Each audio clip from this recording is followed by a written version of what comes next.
রাষ্ট্রীয় পর্যায়ে তিউনিসিয়া থেকে 25,000 মেট্রিক টন টিএসপি সার আমদানির জন্য তিউনিসিয়ার জিসিটি থেকে। এটা পূর্ব মূল্য ছিল প্রতি মেট্রিক টন 393 মার্কিন ডলার, এবারের মূল্য হচ্ছে প্রতি মেট্রিক টন 395.25 মার্কিন ডলার, একটু বেড়েছে। মোট ক্রয় মূল্য 25,000 মেট্রিক টন টিএসপি সারের 116,54,93,437 টাকা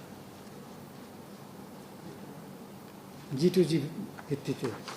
দ্বিতীয়টা ছিল, এটাও রাষ্ট্রীয় পর্যায়ে কানাডা থেকে Canadian commercial corporation limited corporation এবং বিএডিসির মধ্যে স্বাক্ষরিত চুক্তির আওতায় দ্বিতীয় লটের 40,000 মেট্রিক টন এমওপি সার।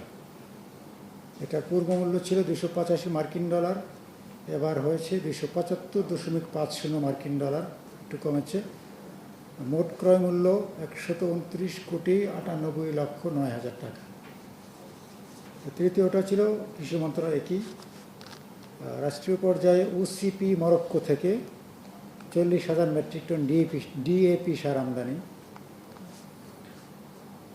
পূর্বমূল্য ছিল 577.50 মার্কিন ডলার, এবার প্রতি মেট্রিক টন 478 মার্কিন ডলার, প্রায় 100 মার্কিন ডলার কমেছে মেট্রিক টনে।